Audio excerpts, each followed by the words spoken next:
بسم الله الرحمن الرحيم. ومن أحسن قولا ممن دعا إلى الله وعمل صالحا وقال إنني من المسلمين. إن الله عنده علم الساعة وينزل الغيث ويعلم ما في الأرحام وما تدري نفس ماذا تكسب غدا وما تدري نفس بأي أرض تموت إن الله عليم خبير. السلام عليكم ورحمة الله وبركاته. إن الحمد لله نحمده ونستعينه ونستغفره ونعوذ بالله من شرور أنفسنا ومن سيئات أعمالنا من يهده الله فلا مضل له ومن يضلله فلا هادي له وأشهد أن لا إله إلا الله وحده لا شريك له وأشهد أن محمدا عبده ورسوله. يا أيها الذين آمنوا اتقوا الله حق تقاته ولا تموتن إلا وأنتم مسلمون.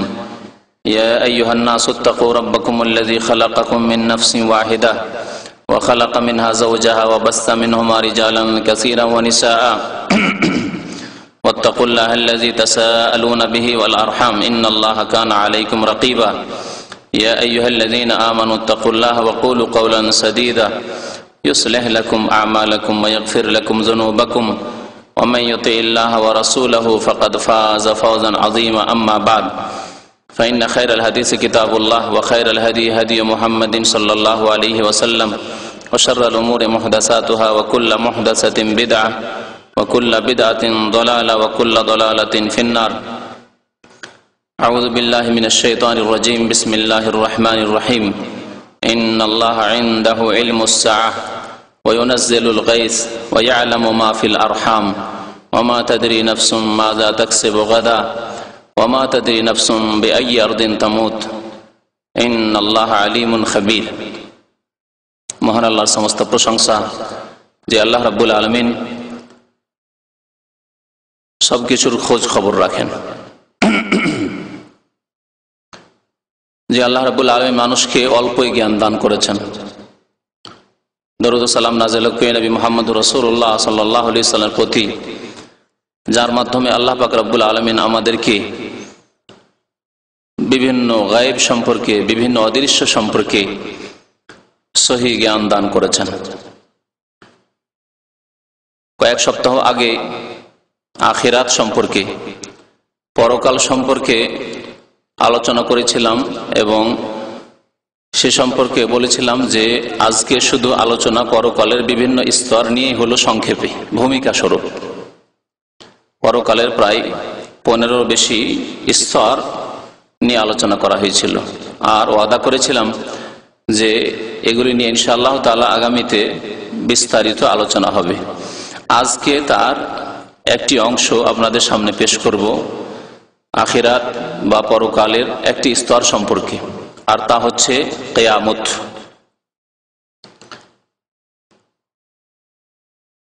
কিয়ামতকে আল্লাহ পাক রব্বুল আলামিন বিভিন্ন নামে উল্লেখ করেছেন কোরআনে কারীমে, বা কিয়ামতের দিবসকে।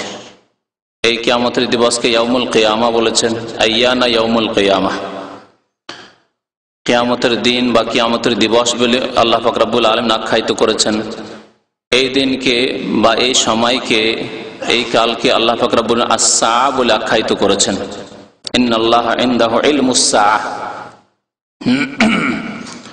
বহু আয়াতে, বহু হাদিসে আস-সাআ, সাআ মানে সময়, কাল, পৃথিবী ধ্বংস হওয়ার সময় এবং পৃথিবী ধ্বংস হয়ে যাওয়ার পরে আখিরাত কায়েম হওয়ার সময়, এই সময়কে আস-সাআ বলে আখ্যায়িত করেছেন আল্লাহ পাক রব্বুল আলামিন এবং তার রাসূল সাল্লাল্লাহু আলাইহি সাল্লাম। এই কিয়ামত কখন হবে, কোন কালে হবে, এ সম্পর্কে আল্লাহ পাক রব্বুল আলামিন আমাদেরকে কোনো জ্ঞান দান করেননি। এই কিয়ামতের দিবস সম্পর্কে জ্ঞান আল্লাহ পাক রব্বুল আলামিন তার জন্য খাস করেছেন। এই জন্য 5টি বিষয় সম্পর্কে মহান আল্লাহ পাক রব্বুল আলামিন সূরা লুকমানের শেষ আয়াতে ইরশাদ করেছেন যে এগুলির ইলম, এগুলির জ্ঞান একমাত্র আল্লাহ পাক রব্বুল আলামিনের কাছে রয়েছে, আর কারো কাছে নেই। মহান আল্লাহ ইরশাদ করেছেন ইন্নাল্লাহা ইনদাহু ইলমুস সাআহ, নিশ্চয় মহান আল্লাহর নিকট রয়েছে কিয়ামতের জ্ঞান, কিয়ামতের ইলম। কিয়ামত কখন হবে, কোন কালে হবে, কোন সালে হবে, কত বছর আর পৃথিবীর বয়স আছে, তারপরে পৃথিবী ধ্বংস হবে।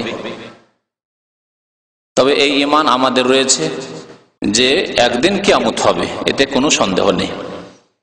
যেমন দিনের পর রাত হয়েছে, এখন রাত শেষ হলে আবার দিন হবে, এর প্রতি আমাদের বিশ্বাস আছে, এতে সামান্য কোনো সন্দেহ সংশয় আমাদের নেই।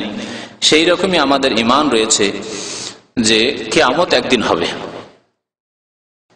মহান আল্লাহ বলছেন ইন্নাল্লাহা ইনদাহু ইলমুস সাআহ, নিশ্চয়ই আল্লাহর নিকট কিয়ামতের ইলম রয়েছে, কিয়ামতের জ্ঞান রয়েছে। তাহলে আল্লাহ ছাড়া আর কারো কাছে এই সম্পর্কে জ্ঞান নেই। এই 5টি বিষয় সম্পর্কে মহান আল্লাহ পাক রব্বুল আলামিন আরো বলেছেন সূরা আনআমের আয়াত নম্বর 59 যে এগুলি হচ্ছে মাফাতিহুল গায়ব, এগুলি হচ্ছে মাফাতিহুল গায়ব, গায়বের চাবি। মিফতাহ জামা বা বহু বচন হচ্ছে মাফাতিহ, মিফতাহ মানে চাবি। মহান আল্লাহ ইরশাদ করেছেন ওয়াইনদাহু মাফাতিহুল গায়ব লা ইয়ালামুহা ইল্লা হু, একমাত্র মহান আল্লাহর নিকট মাফাতিহুল গায়ব, গায়বের চাবিকাঠি রয়েছে, গায়বের চাবি রয়েছে। লা ইয়ালামুহা, সেই সব মাফাতিহ সম্পর্কে, চাবিকাঠি সম্পর্কে তিনি ছাড়া আর কেউ জানে না, ইল্লা হু, তিনি ছাড়া আর কেউ জানে না। নবী করিম সাল্লাল্লাহু আলাইহি সাল্লাম এই আয়াতটিকে সামনে রাখেন সূরা আনআমের আর সূরা লুকমানের শেষ আয়াত। এই দুইটি আয়াতের সমন্বয় করলে ওই হাদিসটি বলা যেতে পারে। নবী করিম সাল্লাল্লাহু আলাইহি ওয়াসাল্লাম বলছেন মাফাতিহুল গায়বে খামসা, গায়বের চাবিকাঠি হচ্ছে 5টি।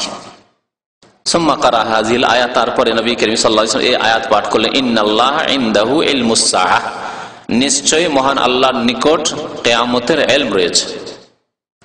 এক, বাকিগুলিও তরজমা করে দিই যাতে আমাদের জানা থাকে যে 5টি জিনিস কি। ওয়ায়ুনাজ্জিলুল গাইস, এবং বৃষ্টি কখন হবে তাও একমাত্র আল্লাহ জানেন। জি, যদিও বৃষ্টি হওয়ার সামান্য কিছুদিন পূর্বে তার কিছু পূর্ব আভাস, যারা আবহাওয়া বিশেষজ্ঞ তারা তাদের বিশেষ বিদ্যা, যা আল্লাহর দেওয়া বিদ্যা, তা দিয়ে আনুমানিক কিছু কথা বললে তা হয়ে যায় ঠিক, কিন্তু দীর্ঘদিন পূর্বে বলতে পারবে, গোটা 1 বছরের মৌসুম সম্পর্কে বলতে পারবে, হ্যাঁ আগামী 10 বছর 25 বছর 50 বছরের মৌসুম সম্পর্কে আর ইয়াকিনের সাথে, দৃঢ়তার সাথে বলতে পারবে না। তাহলে আল্লাহ পাক রব্বুল আলামিন যে বিদ্যা দিয়েছেন, সেই বিদ্যা দিয়ে সামান্য কিছু কথা বলে দেওয়া, এর মানে এই নয় যে এই আয়াতের বিপরীত হয়ে গেল তো না। যেমন অনেক জাহেল মূর্খ অল্প বিদ্যাওয়ালা লোকেরা ভাবে যে কেমন কথা হইলো, আজকাল তো বলতে পারছে আবহাওয়া বিশেষজ্ঞরা যে আগামী এত তারিখে বৃষ্টি হবে, 2 দিন 3 দিন পরে বৃষ্টি হবে, ঝড় তুফান হবে ইত্যাদি। না, বলুক তো দেখি 1 বছর 2 বছরের খোঁজ খবর, কেউ বলতে পারবে না। ইন্নাল্লাহা ইনদাহু ইলমুস সাআহ ওয়া ইউনাজ্জিলুল গাইস, কখন বৃষ্টি, গাইস মাতার, বৃষ্টি কখন হবে আল্লাহ পাক রব্বুল আলামিন, কত পরিমাণ হবে, কোন এলাকায় হবে, কখন হবে, কোন দিনে হবে, কোন সালে হবে, কোন বছরে কম হবে, কোন বছরে বেশি হবে, আল্লাহ পাক রব্বুল আলামিন ভালো জানেন। ওয়া ইয়ালামু মা ফিল আরহাম, আর 3 নম্বর হচ্ছে আল্লাহ জানেন যে জরায়ুতে কি আছে, রেহেমে কি আছে, মায়ের পেটে কি আছে, সন্তান আছে, সন্ততি আছে, ছেলে আছে, মেয়ে আছে, তারপরে পূর্ণ ছেলে, ভালো সুন্দর ছেলে আছে না, খোড়া আছে, কানা আছে, অন্ধ আছে, জি, 1টি আছে না 10টি আছে না নেই, বাঁঝা আছে।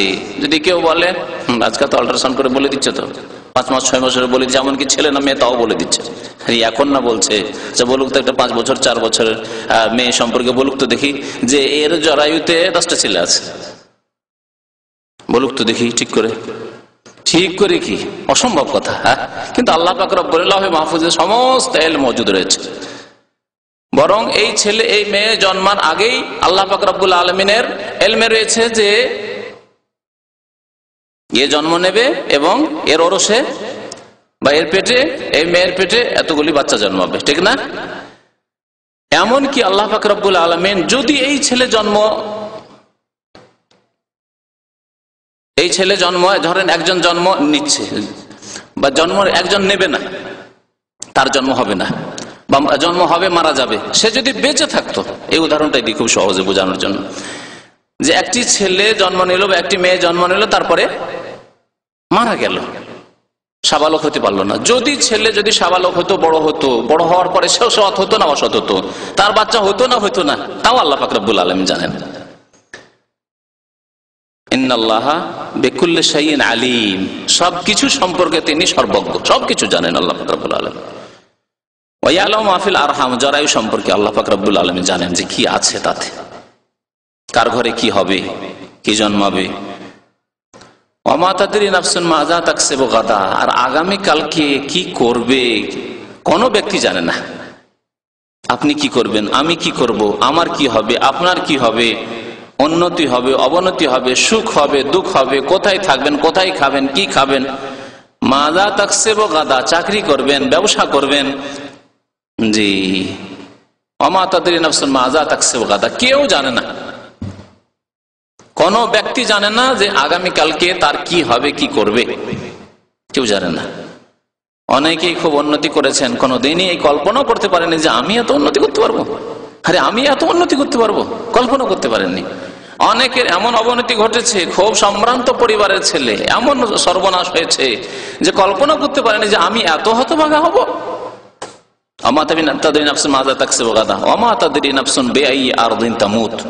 আর কোন ব্যক্তি জানেন না যে কোন দেশে গিয়ে কোন জমিনে তার মৃত্যু হবে, কল্পনা করতে পারেননি যে আমি জন্মিনাল কোথায়, জন্ম হলো কোথায়, কোথায় জীবন যাপন করলাম, কোথায় মানুষ হলাম, আর মরবো যে কোথায়, কোনো খবর নেই আপনার কাছে। বেআইয়ারদিন তামুত, এই পাঁচটি বস্তুকে আল্লাহ পাক রব্বুল আলামিন বলছেন ওয়াইনদাহু মাফাতিহুল গায়ব, আল্লাহর নিকটে মাফাতিহুল গায়ব রয়েছে। যাই হোক, আসল বিষয়বস্তু হচ্ছে কিয়ামত সম্পর্কে ইলম। কিয়ামত সম্পর্কে ইলম একমাত্র কিয়ামত কখন হবে, কোন বছরে হবে, কত বছর পরে হবে, পৃথিবীর বয়স আর কত আছে, এইসব কথা একমাত্র আল্লাহ পাক রব্বুল আলামিন জানেন। তবে কিয়ামতের কিছু পূর্বাভাস, লক্ষণ, নিদর্শন, আলামত রাসূলুল্লাহ সাল্লাল্লাহু আলাইহি সাল্লাম বলে দিয়েছেন। রাসূলুল্লাহ সাল্লাল্লাহু আলাইহি সাল্লাম বলে দিয়েছেন কিয়ামত সম্পর্কে। কিয়ামত সম্পর্কে যখনই মুশরিকরা নবী করিম সাল্লাল্লাহু আলাইহি সাল্লামকে জিজ্ঞাসা করত, তখন আল্লাহ পাক রব্বুল আলামিন উত্তর শিখিয়ে দিতেন। জি, সূরা আরাফের আয়াত নম্বর 187 তে মহান আল্লাহ ইরশাদ করেছেন যে ইয়াসআলুনাকা আনিস সাআহ, তারা হে নবী আপনাকে জিজ্ঞাসা করে কিয়ামত সম্পর্কে। আনিস সাআহ, কিয়ামত সম্পর্কে জিজ্ঞাসা করে। কি জিজ্ঞাসা করতো? যে কখন হবে। হে মুহাম্মদ, তুমি যে নবী বলছো, নিজেকে রাসূল বলছো, তোমার কাছে ওহী আসে, বলো দেখি যে কিয়ামত আর পৃথিবীর বয়স কত আছে, কতদিন পরে পৃথিবী ধ্বংস হয়ে যাবে, বলো দেখি। যাতে করে নবী সাল্লাল্লাহু আলাইহি ওয়াসাল্লাম নীরব হয়ে যান, জবাব না দিতে পারেন, আর তখন আমরা হইচই করে বলবো যে দেখো দেখো কিছু জানে না তো। নবী বলে নিজেকে না, জিজ্ঞাসা করতো তারা। আইয়ানা মুরসাহা, কখন অনুষ্ঠিত হবে কিয়ামত। কুল, হে নবী মুহাম্মদ সাল্লাল্লাহু আলাইহি ওয়াসাল্লাম, আপনি বলেন ইন্নামা ইলমুহা ইনদা রাব্বি, এর ইলম, এর জ্ঞান তো একমাত্র আমার রবের কাছে রয়েছে, আমার কাছে নেই। আল্লাহ পাক রব্বুল আলামিন তার ইলমে, তার ক্ষমতায় কাউকে শরীক করেননি। ইন্নামা ইলমুহা ইনদা রাব্বি লা ইউজাল্লিহা লিওয়াক্তিহা ইল্লা হু, তার সময় সম্পর্কে আল্লাহ পাক রব্বুল আলামিন তার ছাড়া আর কাউকে জ্ঞান দেননি, একমাত্র তার কাছে জ্ঞান রয়েছে, কোন ব্যক্তিকে এই সম্পর্কে জ্ঞান দেননি। আর এই সম্পর্কে আরো একটি কথা এই আয়াতে বলা হয়েছে, লা তাতিকুম ইল্লা বাগতাহ, এই কিয়ামত আসবে আকস্মিক, হঠাৎ করে। লা তাতিকুম, এই কিয়ামত আসবে হঠাৎ করে। তাহলে কিয়ামত আসবে, এরপর ঈমান আছে, আর কিয়ামত আসবে একবার হঠাৎ করে। মানুষ নিজের নিজের কাজে ব্যস্ত থাকবে, ভাবতেই পারবে না যে আজকে কিয়ামত হয়ে যেতে পারে, ভাবতেই পারবে না যে আজকে পশ্চিম দিক থেকে সূর্য উঠে যেতে পারে।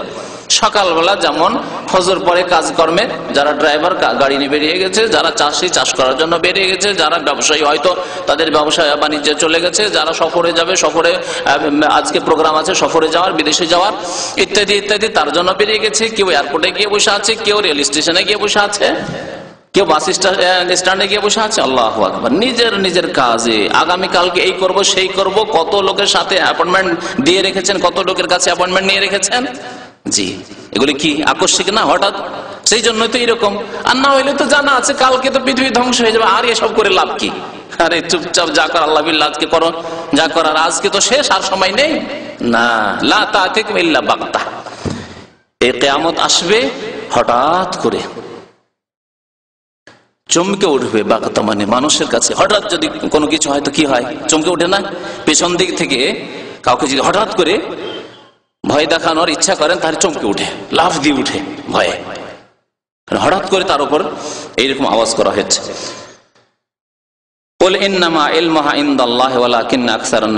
আবার আল্লাহ পাক বলছেন, হে নবী তাদেরকে বলে দেন যে এর ইলম একমাত্র আল্লাহর নিকট রয়েছে, অধিকাংশ মানুষের সম্পর্কে জানে না, এই জন্য তারা জিজ্ঞাসা করে। আসলে কিয়ামত সম্পর্কে ইলম একমাত্র আল্লাহর কাছে রয়েছে। আল্লাহ পাক আবার সূরা নাজিয়াত, আমপারার একটি সূরা, সূরা নাজিয়াত বলছেন, ইয়াসআলুনাকা আনিস সাআতি আইয়ানা মুরসাহা, কিয়ামত সম্পর্কে তোমাকে জিজ্ঞাসা করে কখন হবে। ফিমা আনতা মিন যিকরাহা, আল্লাহ বলছেন এর আলোচনার সাথে তোমার কি সম্পর্ক? অর্থাৎ দিন বলে দিবে, তারিখ বলে দেবে, মাস বলে দেবে, সাল বলে দেবে, এর আলোচনার সাথে তোমার কি সম্পর্ক? কোনো জ্ঞান নেই সম্পর্কে তোমার।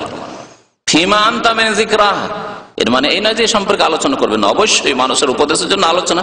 আল্লাহ কোরআনে স্বয়ং করেছেন, কিয়ামত সম্পর্কে বারবার আলোচনা করেছেন, নবী করিম সাল্লাল্লাহু আলাইহি ওয়াসাল্লাম বলেছেন, তার লক্ষণ বলেছেন ইত্যাদি। জিবরাইল আলাইহিস সালাম এসে জিজ্ঞাসা করেছেন, নবী সাল্লাল্লাহু আলাইহি ওয়াসাল্লাম জবাব দিয়েছেন। ফিমা আনতা মিন যিকরাহা, এর নির্দিষ্ট করে দিন বলে দেওয়া, সাল বলে দেওয়া, সময় বলে দেওয়া, এর সাথে তোমার কোনো সম্পর্ক নেই। ইলা রাব্বিকা মুনতাহা, এর চূড়ান্ত জ্ঞান একমাত্র তোমার রবের কাছে রয়েছে।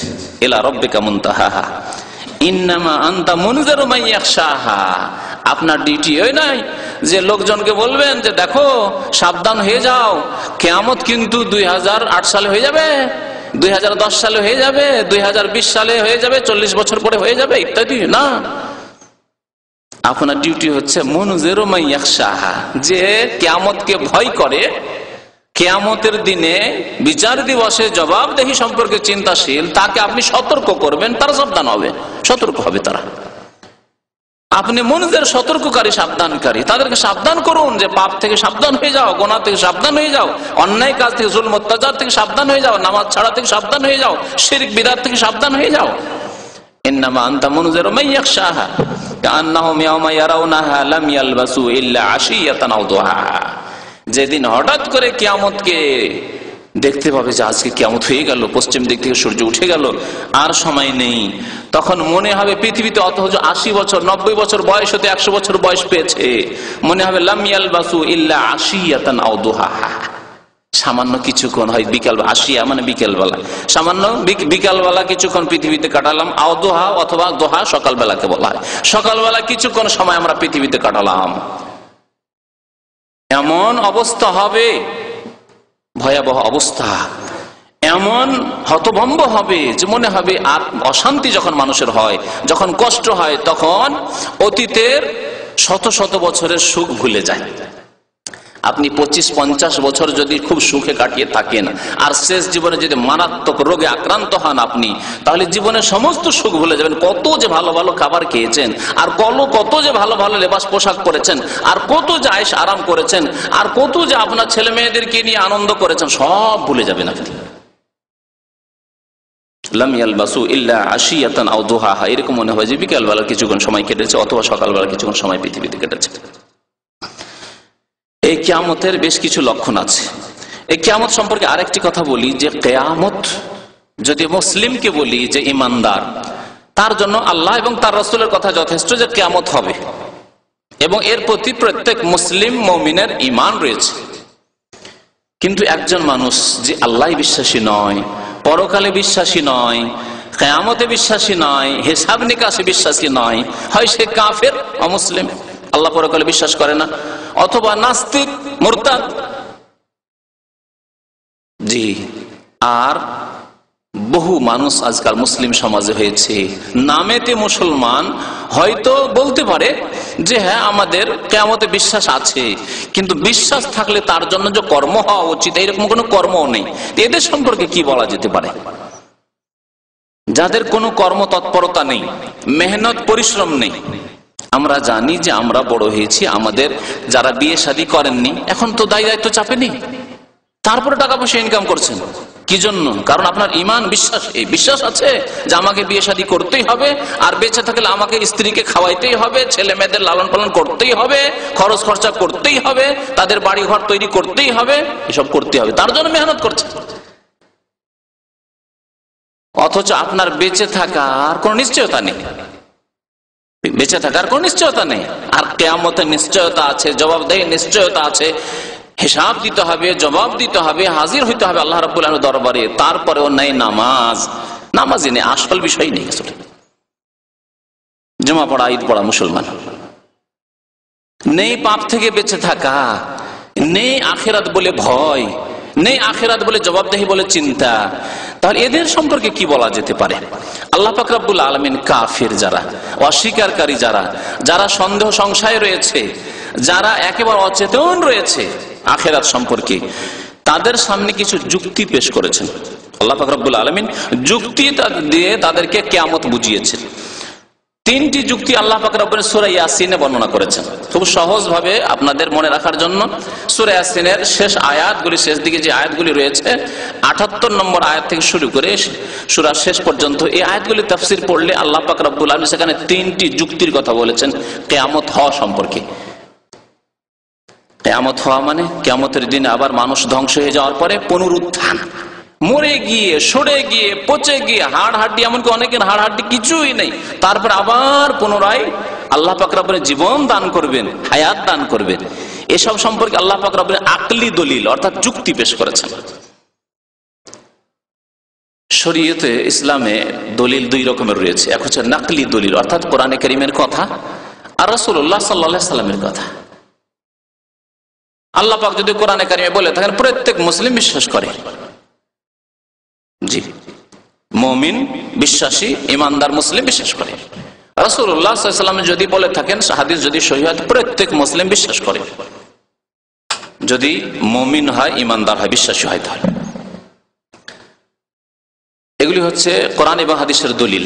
আর যুক্তি হচ্ছে যে মানুষকে যুক্তি দিয়ে বোঝানো। আল্লাহ পাক রব্বুল মাঝে মাঝে যুক্তি দিয়েও বুঝিয়েছেন কাফেরকে বোঝানোর জন্য। আর তিনটি যুক্তি অন্যান্য সূরায় বর্ণনা করে, 6টি যুক্তি আল্লাহ পাক রব্বুল কোরআনে কারীমে বর্ণনা করেছেন কিয়ামত হওয়া সম্পর্কে।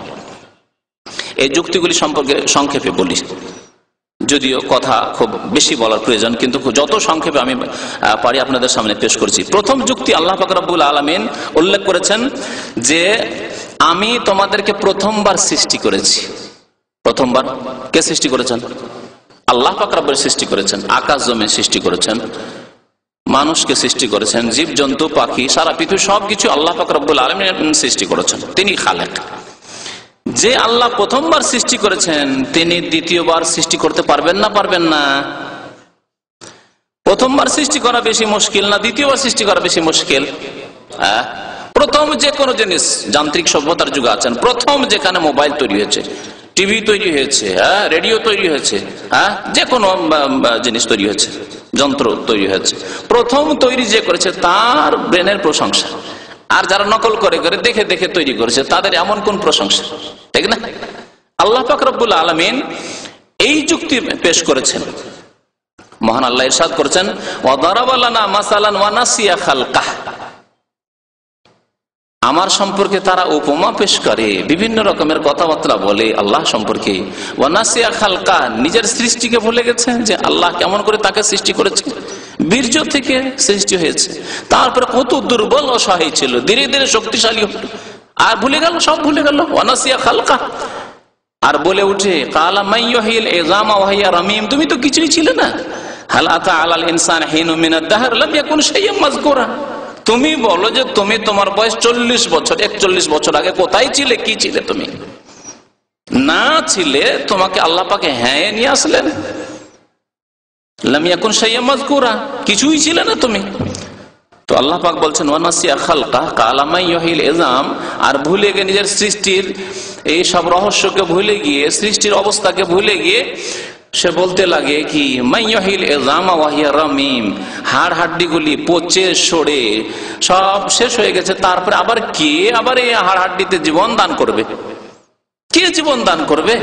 অর্থাৎ কিয়ামত হবে না, আবার পুনরায় আমাদেরকে উঠানো হবে না, হিসাব নিকাশ হবে না, উঠানো হবে না, জীবিত করা হবে না, তো হিসাব নিকাশ হবে না। কাফের অস্বীকার করে, নাস্তিক অস্বীকার করে, যে পরকালে বিশ্বাসী নয় সে অস্বীকার করে। আল্লাহ পাক বলছেন হে নবী আপনি বলে দেন, কুল, হে নবী বলে ইউহয়িহাল্লাযী আনশাহা আউওয়াল মাররা, সেই আল্লাহ, সেই সত্তাই তো সৃষ্টি করবেন আবার বা জীবন দান করবেন আবার। আল্লাযী আনশাহা আউওয়াল মাররা, যিনি প্রথমবার সৃষ্টি করেছিলেন, প্রথমবার যিনি তোমাকে বীর্য থেকে নিয়ে এসেছিলেন, আর এত সুন্দর মানুষ বানিয়েছিলেন তোমাকে, আর এত বিচক্ষণ আল্লাহ পাক রব্বুল তোমাকে বানিয়েছিলেন, আবার তোমার মৃত্যু এসেছিল, আবার তুমি মাটিতে সরে গলে শেষ হয়ে গেছিলে, তিনি দ্বিতীয়বার তোমাকে জীবন দান করবেন। ওয়া হুয়া বিকুল্লি খালকিন আলিম, এবং সেই আল্লাহ প্রত্যেক সৃষ্টি সম্পর্কে সম্যক জ্ঞানী। কোথায় এই সৃষ্টির লাশ পচে সড়েছে, কোথায় আছে, ওখান থেকে জীবিত করতে হবে। জমিনকে আল্লাহ আদেশ করবেন, জমিন ওয়া আখরাজাতিল আরদু আসকালাহা, জমিন তার বোঝাকে বের করে দিবে, বের করো তোমার পেটে যা আছে, কে কে আছে তোমার পেটে সবকে বের করো। সূরা ইয়াসিন আয়াত নম্বর 78-79 আল্লাহ পাক রব্বুল আলামিন এই যুক্তি পেশ করেছেন। আর একটি যুক্তি পেশ করেছেন যে একটি বস্তু থেকে তার বিপরীত বস্তু তৈরি হয়, এই থেকে দিয়ে এক বস্তু থেকে একটি বস্তু আছে, তার বিপরীত বস্তু তা থেকে তৈরি হয়। এই ফর্মুলা থেকে আল্লাহ পাক রব্বুল আলামিন এই যুক্তি পেশ করেছেন যে একজন মানুষ সরে গলে যাওয়ার পরে, নিশ্চিহ্ন হয়ে যাওয়ার পরে নেই, তারপর আল্লাহ পাক রব্বুল আলামিন তাকে সৃষ্টি করবেন কেমন? যেমন একটি জিনিস থেকে, সেই জিনিস থেকে তার বিপরীত বস্তুকে আল্লাহ সৃষ্টি করেন কেমন? আরব দেশে দুটি গাছ ছিল, সেই দুইটি গাছ সম্পর্কে বলা হয়েছে, হেজাজে পাওয়া যেত, যে প্রাচীন যুগে যখন আগুনের প্রয়োজন হতো, সফরে আছে আগুনের প্রয়োজন, তখন এই দুইটি গাছ মারখ এবং ইফার, এই দুটি গাছের নাম বলা হয়েছে। এই দুইটি গাছের একবারে তাজা ডালকে, তাজা শাখাকে নেওয়ার পরে একটাকে অন্যটার সাথে ঘষা দিত, তাজা হয়ে আছে। আর আগুন, আগুন তো শুকনা বস্তু থেকে বেরোয়, কাঁচা বস্তু থেকে আগুন বেরোয়, তাহলে কাঁচা বস্তু আগুনের বিপরীত, কাঁচা বস্তু হচ্ছে আগুনের বিপরীত। আল্লাহ পাক বলছেন যে আল্লাহ পাক রব্বুল আলামিন কাঁচা বস্তু থেকে, কাঁচা ডাল থেকে আগুন বের করতে পারেন। যে আল্লাহ কাঁচা ডাল থেকে আগুন বের করতে পারেন, সে আল্লাহ পাক রব্বুল আলামিন মানুষ ধ্বংস হয়ে যাওয়ার পরে, মরে যাওয়ার পরে, পৃথিবী সব শুকিয়ে যাওয়ার পরে আবার আল্লাহ পাক রব্বুল আলামিন জীবন দান করতে পারেন। কিয়ামত কায়েম হবে এইভাবে। মহান আল্লাহ ইরশাদ করেছেন আল্লাযী জাআলা লাকুম মিনাশ শাজারিল আখদারি নারান ফাইযা আনতুম মিনহু তুকিদুন, সেই সত্তার কথা স্মরণ করো যিনি সবুজ গাছ থেকে, অর্থাৎ তাজা কাঁচা গাছ, আর শাজারুল আখদার আল্লাহ বলেছেন তরতাজা গাছ যাতে রস রয়েছে, সেই গাছ থেকে আগুন বের করেন। গাছের ডালে এক ডালকে অন্য ডালের সাথে যখন ঘষা দাও তখন আগুন বের হয়। কাঁচা ডাল, শুকনো ডাল নয়। যে ওই জঙ্গলের কথা ছোটকালে পড়েছিলাম, যে জঙ্গলে এত বেশি গাছ থাকে, তখন এক শুকনো ডাল আর এক শুকনো ডালের সাথে যখন ঘষা লাগে তখন আগুন লেগে যেত জঙ্গলে, ওই কথা নয়। কাঁচা গাছের কথা আল্লাহ পাক রব্বুল বলেছেন, যে আল্লাহ পাক কাঁচা গাছের ডাল থেকে আগুন বের করতে পারেন, সেই আল্লাহ পাক মানুষের মরে যাওয়ার পরে আবার জীবিত করতে পারেন। আয়াত নম্বর 80 সূরা ইয়াসিনে আল্লাহ পাক দ্বিতীয় যুক্তি পেশ করেছেন। আয়াত নম্বর 81-তে আরেকটি যুক্তি আল্লাহ পাক পেশ করেছেন, বলছেন যে আল্লাহ বড় জিনিস সৃষ্টি করতে পারেন, তিনি ছোট জিনিস সৃষ্টি করতে পারেন না? আপনি যদি বড় বড় কাজ করতে পারেন তো ছোট কাজ করতে পারেন না? অবশ্যই করতে পারেন। আপনি একজন মাখলুক, সৃষ্টি, দুর্বল হয়ে যদি বড় কাজ করতে বলে, ছোট কাজ করা সম্পর্কে কেউ জিজ্ঞাসাই করবে না। এত বড় বড় যখন কাজ করতে পারে তখন সামান্য কাজটা করতে তার জন্য অসুবিধা, কোনো অসুবিধা নেই। আল্লাহ পাক রব্বুল আলামিন এই যুক্তি পেশ করেছেন, বলছেন আওয়ালাইসাল্লাযী খালাকাস সামাওয়াতি ওয়াল আরদা বিকাদিরিন আলা আন ইয়াখলুকা মিসলাহুম, সে আল্লাহ যিনি আকাশ সমূহ সৃষ্টি করেছেন, জমিন সৃষ্টি করেছেন, তিনি কি তোমাদের মতো ক্ষুদ্র মানুষকে সৃষ্টি করতে পারবেন না? 7 আসমান সৃষ্টি করলেন, এত পর্বতমালা সৃষ্টি করলেন, এই জমিন সৃষ্টি করলেন, সবকিছু সৃষ্টি করলেন, সমুদ্র সৃষ্টি করলেন, তিনি ক্ষুদ্র মানুষকে 3.5 হাতের মানুষকে সৃষ্টি করতে পারবেন না? জি, আল্লাহ পাক এই কথাটি আরো বিভিন্ন আয়াতের সাথে লা খালকুস সামাওয়াতি ওয়াল আরদি আকবারু মিন খালকিন নাস, আল্লাহ বলছেন আকাশ এবং জমিন সৃষ্টি করা মানুষের সৃষ্টির চাইতে অনেক ভারী কাজ, অনেক মুশকিল কাজ। মানে মানুষের দিকে লক্ষ্য করে মুশকিল কাজ, আল্লাহর জন্য কোনো মুশকিল কাজ নাই। আল্লাহ যখন আকাশ জমিন সৃষ্টি করেছে, বিশাল আকাশ বিশাল জমিন, তো আল্লাহর জন্য মানুষকে পুনরায় সৃষ্টি করা এমন কোনো মুশকিল নাই। তো এই সব যুক্তিগুলি আল্লাহ পাক রব্বুল আলামিন পেশ করেছেন সূরা ইয়াসিনে। চতুর্থ যুক্তি আল্লাহ পাক পেশ করেছেন যে জমিন যখন বৃষ্টি হয় না দীর্ঘদিন, অনাবৃষ্টি যখন থাকে, তখন একেবারে শুকিয়ে হাড় হয়ে যায়, আর তাতে একটি গাছও জন্মাতে চায় না, একটি ঘাসও জন্মাতে চায় না। তারপরে হঠাৎ করে যখন বৃষ্টিপাত হয়, বৃষ্টিপাত হওয়ার পরে জমিনের অবস্থা কেমন হয়? হ্যাঁ, জমিনের পেটে যত বীজ আছে সব গজে ওঠে, আর 2-4-10 দিনের মধ্যে দেখা যায় যে দেশ সবুজ হয়ে গেছে, শুকনো জমিন সব সবুজ হয়ে গেছে লতা পাতায়। তো আল্লাহ পাক রব্বুল বলছেন যে আল্লাহ পাক শুকনো জমিনকে, শুকনো পৃথিবীকে বৃষ্টি বর্ষণ করে আবার পুনরায় জীবন দান করতে পারেন, সে আল্লাহ তোমাদেরকে কি মাটি থেকে আবার পুনরায় জীবন দান করতে পারেন না? তোমাদেরকে জিন্দা করে আবার কিয়ামত হবে না? অবশ্যই হবে। তাই মহান আল্লাহ ইরশাদ করেছেন ওয়ামিন আয়াতিহি আন্নাকা তারাল আরদা খাশিয়া, আল্লাহর একটি নিদর্শন হচ্ছে, আল্লাহ সম্পর্কে আল্লাহর প্রতি ঈমান নিয়ে আসার জন্য একটি দলিল প্রমাণ হচ্ছে যে আন্নাকা তারাল আরদা খাশিয়া, তুমি জমিনকে দেখবে শুষ্ক, শুকিয়ে গেছে জমিন, এত শুকিয়ে যায় যে আপনি পড়ে গেলে আপনারই জীবন নিয়ে টানাটানি হয়ে যাবে এঁটেল মাটিতে। ফায়দা আনজালনা আলাইহাল মা, তারপরে যখন আমি তার উপর বৃষ্টি বর্ষণ করি, আল্লাহ পাক যখন বৃষ্টি বর্ষণ করেন, ইহতাজ্জাত, জমিন তখন আন্দোলিত হয়ে উঠে, জমিন নড়াচড়া শুরু করে, তখন ইহতাজ্জাত, জমিন লাফ দিয়ে উঠে, ইহতাজ্জাত, জমিন হরকতে চলে আসে, ওয়া রাবাত, এবং জমিন ফুলে উঠে, জমিন ফুলে ওঠে, জমিনের পেটে যা আছে ধীরে ধীরে গজিয়ে উঠতে লাগে। ইন্নাল্লাযী আহইয়াহা লামুহয়িল মাউতা, তারপরে আল্লাহ বলছেন যে আল্লাহ এই মৃত জমিনকে, এই জমিনকে আল্লাহ মৃত জমিন বলেছেন, হ্যাঁ, এই মৃত জমিনকে যে আল্লাহ জীবন দান করলেন, আর ফসল শুরু হলো, শস্য শ্যামল দেখতে পাচ্ছেন আপনি, ফসল ভরা জমিন দেখতে পাচ্ছেন আপনি, সে আল্লাহ পাক রব্বুল আলামিন মুহয়িল মাউতা, মৃতদেরকে এইভাবে মাটি থেকে উদ্গত করবেন, জীবিত করবেন। ইন্নাহু আলা কুল্লি শাইইন কাদির, আল্লাহ সর্বশক্তিমান। 5 নম্বরের দলিল আল্লাহ পাক রব্বুল আলামিন পেশ করেছেন নিদ্রা এবং জাগরণ দিয়ে, যে হে মানুষ, তোমার তো নিদ্রা আসে, আর নিদ্রা আসার পরে আবার জেগে উঠো, এতে থেকে শিক্ষা নাও। এই যুক্তি আল্লাহ পেশ করেছেন যে আল্লাহ পাক রব্বুল আলামিন তোমাকে নিদ্রা দিলেন, আর নিদ্রার পরে আবার তোমাকে আল্লাহ পাক রব্বুল আলামিন জাগিয়ে তুললেন, সেই আল্লাহ তোমাকে মৃত্যু দান করে মৃত্যুর পরে আবার জাগিয়ে দেবেন, এই জাগো, এখন তোমার হিসাব নিকাশ হবে। মহান আল্লাহ ইরশাদ করেছেন এই ক্ষেত্রে সূরা আনামের আয়াত নম্বর 60 যে ওয়াহুয়াল্লাযী ইয়াতাওয়াফাকুম বিল্লাইলি, আল্লাহ সেই সত্তার নাম যিনি রাত্রে মৃত্যু দান করে থাকেন। এখানে বলা হয়েছে ঘুমকে, নিদ্রাকে মৃত্যু, ওয়াফাত বলা হয়েছে। আল্লাহু ইয়াতাওয়াফাল আনফুসা হিনা মাউতিহা ওয়াল্লাতী লাম তামুত ফি মানামিহা, যাদের মৃত্যুর সময় আসেনি, একবারে ফায়সালা শেষ মৃত্যু, তাদেরকে আল্লাহ পাক রব্বুল নিদ্রায় ফি মানামিহা, নিদ্রায় মৃত্যু দান করে থাকেন। এই জন্য আন-নাওম আখুল মউত, নিদ্রা হচ্ছে বড় মৃত্যুর ভাই। আগের আয়াতটি রয়েছে সূরা হামিম সাজদার আয়াত নম্বর 39। এই আয়াতে সূরা আনামে মহান আল্লাহ ইরশাদ করেছেন ওয়াহুয়াল্লাযী ইয়াতাওয়াফাকুম বিল্লাইলি ওয়া ইয়ালামু মা জারাহতুম মিন নাহার, আর দিনে যে পরিশ্রম করো, কাজকর্ম করো, তাও আল্লাহ জানেন যে কি কাজ করছো, ভালো কাজ করছো, মন্দ কাজ করছো, হালাল করছো, আরাম করছো, নাই করছো, অন্যায় করছো, সবকিছু আল্লাহ জানেন। সুম্মা ইয়াবআসুকুম ফি, অতঃপর আল্লাহ তোমাদেরকে আবার জাগিয়ে থাকেন, ঘুমিয়ে গিয়েছিলেন তারপরে আল্লাহ জাগিয়ে থাকেন, লিইয়ুকদা আজালুম মুসাম্মা, নিদ্রা তো চলে এসেছিল, ওই অবস্থায় থাকলেন না, আবার সকাল হলো বা ঘুম ভেঙে গেল, উঠে গেলেন নিজের কাজকর্মের জন্য, কি জন্য আল্লাহ পাক উঠিয়ে দেন, এইভাবে জাগিয়ে দেন, লিইউকদা আজালু মুসাম্মা, নির্দিষ্ট আল্লাহ তোমাকে সময় দিয়েছেন, সেই সময়টুকু তোমাকে পুরো করে আসতে হবে পৃথিবীতে।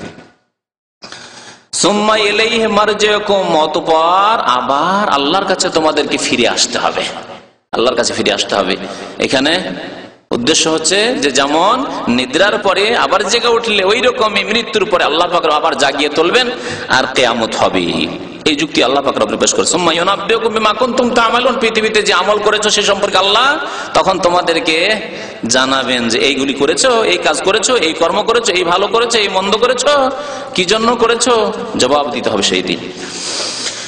6 নম্বরের যুক্তি হচ্ছে যে আল্লাহ পাক রব্বুল আলামিনের হিকমত এবং আল্লাহর ন্যায় বিচারের দাবি হচ্ছে যে মানুষ মরে যাওয়ার পরে পুনরুত্থান হোক আর সেখানে সবার বিচার হোক একসাথে।